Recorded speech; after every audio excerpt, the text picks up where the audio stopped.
कांग्रेस के वरिष्ठ नेता पीएल पुनिया जी हमारे साथ हैं। सर, संसद भवन का उद्घाटन हो रहा है, लेकिन कांग्रेस समेत तमाम विपक्षी दल उसमें शामिल नहीं होंगे। देखिए, ये कोई साधारण बिल्डिंग नहीं है, पूरा संसद भवन है और ये एक इतिहास लिखा जा रहा है।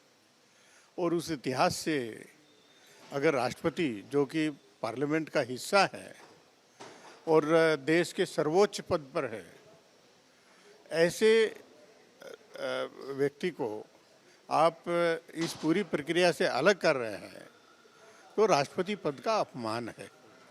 और जब राजनीतिक मंचों पर वोट लेने के लिए आदिवासी समाज की राष्ट्रपति की नियुक्ति का ये उल्लेख करते हैं, लेकिन जब वास्तव में उनको सम्मान देने की बात होती है वहाँ पर नदारत होते हैं। ये इनकी मानसिकता है भारतीय जनता पार्टी की। ये दलित समाज के, आदिवासी समाज के, गरीबों के हितैषी नहीं है। ये तो अत्यंत खेदजनक है और ये सही निर्णय लिया सभी 19 विपक्षी राजनीतिक दलों के द्वारा कि उसका जो इनॉग्रेशन सेरेमनी है उसका टोटल बायकॉट किया है और एक संदेश देने की कोशिश की है कि विपक्ष पूरा, जो कि भारतीय जनता पार्टी को जो वोट मिले हैं उससे ज़्यादा वोट उनके पास में है, उन्होंने इसको डिसअप्रूव किया है और पूरी तरह से रिजेक्ट किया है। यही मामला उठ रहा है सर, जब राष्ट्रपति चुनाव लड़ रही थी, उनका नाम आया था, तब किसी भी विपक्ष के नेता ने सपोर्ट नहीं किया। हर एक अलग अलग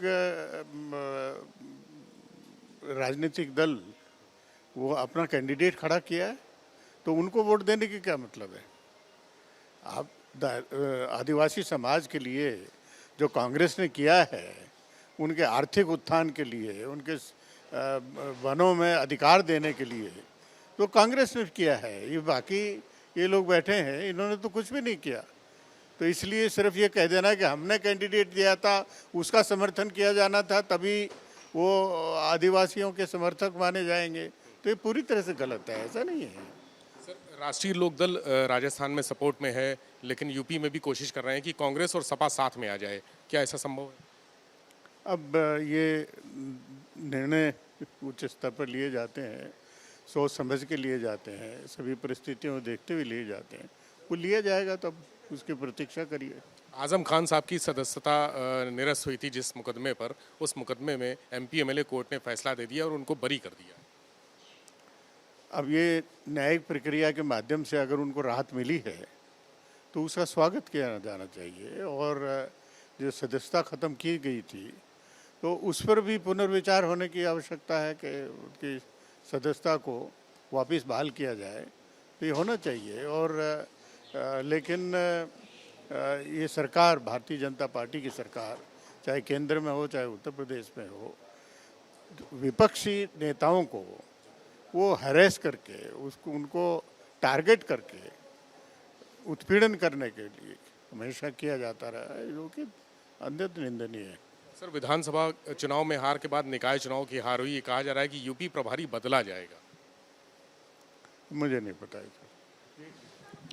बहुत शुक्रिया। हमारे साथ पीएल पुनिया जी थे, कांग्रेस के वरिष्ठ नेता। उन्होंने कहा कि जो भी चीज़ें हैं संसद भवन के उद्घाटन के कार्यक्रम में शामिल इसलिए नहीं हो रहे हैं क्योंकि राष्ट्रपति को वहां पर उतना सम्मान नहीं दिया जा रहा है जितना दिया जाना चाहिए। कैमरा से राजू के साथ विवेक त्रिपाठी, एबीपी गंगा, लखनऊ।